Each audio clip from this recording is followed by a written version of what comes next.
So in this video, I decided to detail some of the best early game weapons in Hypixel Skyblock, because personally, I believe that as an early game player, you really struggle with deciding what weapons you should prioritize and which ones you shouldn't.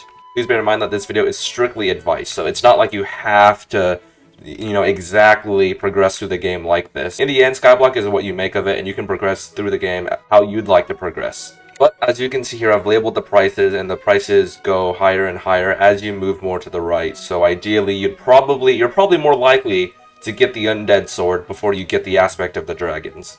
But when I first started Skyblock, I really struggled with what weapons that I should be going for. And I made some pretty dumb purchases as well and ended up wasting a lot of valuable money in the beginning going for weapons that ended up not serving their purposes as well. Let's start with the first weapon, the legendary Undead Sword. This is by far the best first weapon you should get, and you can buy it from the weaponsmith for a whopping 100 coins. It's basically free. You can literally farm wheat for like a minute and have enough to buy this sword. Now, a lot of new players, they tend to really, struggle with the choices. What sword do I get? Do I get the Undead Sword? Do I get the End Sword? Do I get the Spider Sword? Do I get the Diamond Sword? And I'm telling you now that you should buy the Undead Sword over all of these swords. The End Sword, a lot of people tend to go for the End Sword thinking that this sword will actually benefit them, but it's not. As you can see, it says it deals plus 100% damage to Endermen, Endermites, and Ender Dragons. That sounds really good, isn't it? I mean, the End tends to be a dangerous place for early game players. And it'd be nice to have a sword that is specifically made to deal with those monsters. The reason the End Sword is so irrelevant is because you won't be able to even go to the end until you hit combat level 12. And by the time you hit combat level 12, you'll be using way better weapons than an End Sword. And I'm gonna die, so I'm gonna get out of here.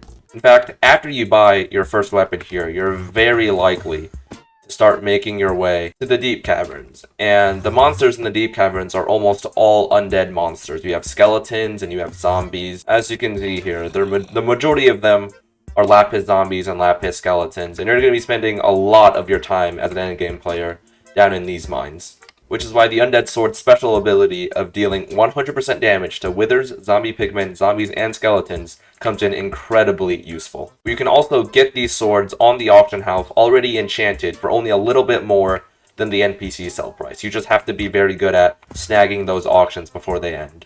And that is the Undead Sword, the first weapon of almost every single Skyblock player. Next up, we have the Silver Fang.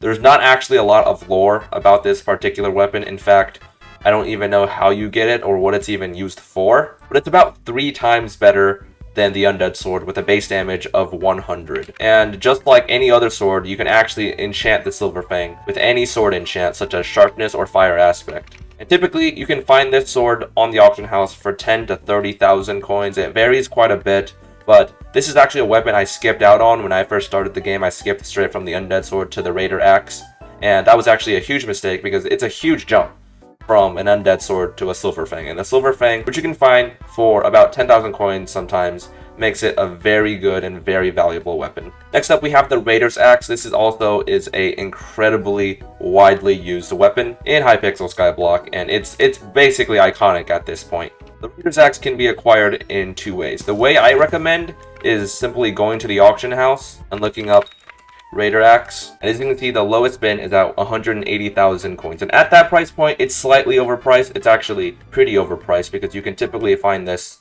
for way under that at lowest bin. The other way is to head over to the park here and make your way over to the Spruce area. As you can see, there's a house over here if you cross this bridge, and over here there's actually a quest line you can do. I think it's called the Melancholic Viking quest line, where basically there's some dialogue, and you take a magical water bucket. I'm actually not sure if it has to be a magical water bucket. It might work with a normal one, but I'm not sure. Basically, put out the water. Next up, you take some raw fish, and you basically just right-click the furnace. It'll instantly start cooking it, and that is the next step. Now, finally, you take 8 raw fish, and you put it in a pattern like this, so a chest pattern, and it makes you the fish hat. And for this, you just replace your current helmet with the fish hat, and you just spam crouch. I think you have to do this a total of 15 times until he becomes Joyful Viking. So you just gotta keep going. There we go. Alright, so now that you've completed the quest line, you can access his shop, where he's gonna sell you a few things here. I'm actually going to buy one of these. This is useful. And you can buy the Raiders Axe right here, a clean Raiders Axe for 130,000 coins. Obviously, I recommend you choose whichever option is cheaper. If you find them for cheaper on the auction house, obviously go for that choice. But if auction prices are high, because this is a pretty high demand weapon, you can always complete this quest line. It does take a bit more time, but you can buy a clean Raiders Axe for 130,000 coins. Now that we've finished with the Raiders Axe, I'd like to move on to the aspect of the end. This weapon has a special place in my heart. I consider myself an endgame player, or at least an early endgame player, and I still have my aspect of the end. I crafted this a long time ago. I crafted this so long ago.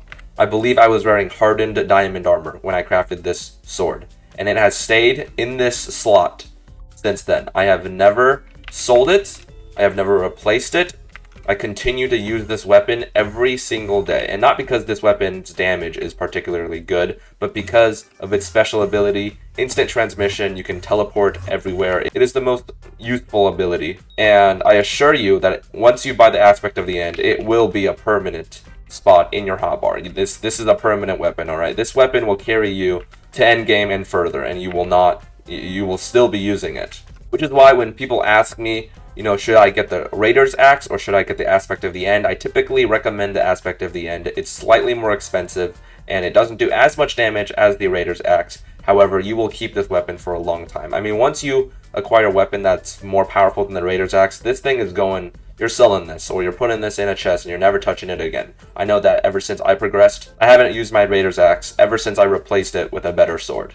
Aspect of the end, however, I have continued to use on a daily basis, which is why I highly recommend you pick one of these up as soon as you can afford one, because this will make your life easier and you're gonna buy one sooner or later, so obviously earlier is better. And finally, we have the highest weapon, or the most powerful weapon on today's list, with a 1.1 million coin price tag. You're probably wondering why I even put this sword, the aspect of the dragons, on this list, because I mean, look at this price tag, alright? It goes from basically free to 30k to 135k to 185k, and then the price just soars significantly. Some of you may not consider this an early game weapon, but I still consider it an early game weapon.